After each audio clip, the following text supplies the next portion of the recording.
Ms. Schakowsky for questions, please.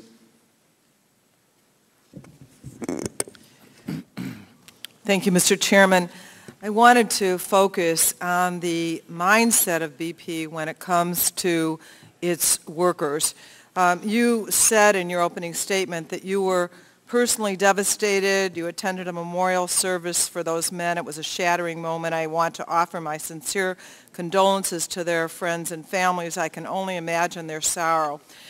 Probably not as devastated as the widows that testified before our committee. And I asked them, what about BP? What kind of contact have you had with BP since the incident? Letters, phone calls, visits. And Natalie Rochdo said, 2 BP men attended Shane's services, and they never extended a hand, a hug, never extended a "we're sorry," their condolences. The only words that came out of their mouth was where they were to be seated, and I never saw them after that. I asked, what about you, Mrs. Kemp? 2 BP men came to Wyatt's services, and one extended his hand. I shook it. He told me he was very sorry for my loss. He asked if he could hug me. He did. The other gentleman extended his hand, told me who he was. And they sent 2 plants to the service. And that is the extent of my conversation or any dealings with BP. That's it. Do you feel that you owe something more to those women and to just in terms of expressing something and more?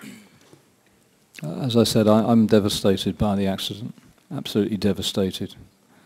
And I feel great sorrow for the people who have been impacted by it. Well, they haven't heard anything.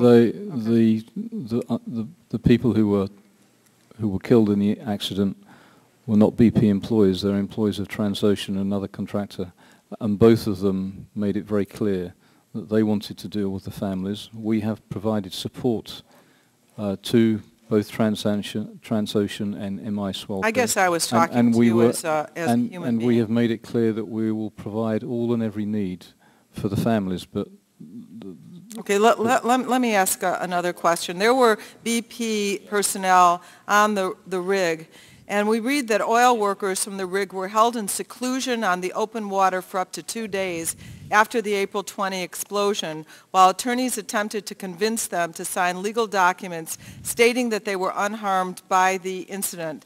The men claimed that they were forbidden from having any contact with concerned loved ones during that time and were told that they would not be able to go home until they signed the documents they were presented with. After being awake for 50 harrowing hours, Stephen Davis caved in and signed the papers. He said most of the others did as well. Do you think this is an appropriate way to treat people that experience that? And since you're executives, you had people on the rig, what was their feeling about that? What is your feeling about that? I think it's inappropriate, and it was nothing to do with BP. I see, and BP had no comment on it and had no opportunity. I mean, did the company know about it? Was there any? I don't believe we were aware it was taking place, but it was certainly nothing to do with BP. Okay, well, I did mention during my opening statement this document that basically says such voluntary effort shall be at my own risk, that people were made to sign. And there were 2 court appearances that were needed to finally get BP to take responsibility, but what I understand is that BP continued to fail to provide adequate protective gear to the fishermen. And on May 16th, OSHA issued a detailed directive on the training requirement for specific task responders and stated that OSHA had officials monitoring the training and observing the cleanup. But according to testimony we heard in Louisiana, still BP failed to provide respirators to the workers exposed to the crude oil, and the workers experienced health impacts. The workers were afraid to speak up due to the potential to lose their jobs. Those fishermen who attempted to wear respirators while working were threatened to be fired by BP due to the workers using the respirators. Do you know anything about that?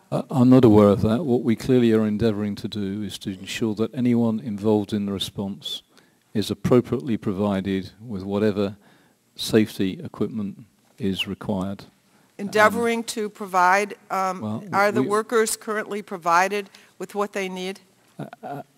Absolutely. In every case, we're trying to make certain that people do not Again, put you're them... trying to make certain, but is all the equipment there, and are all these workers protected? To my knowledge, yes. Thank you. I yield back.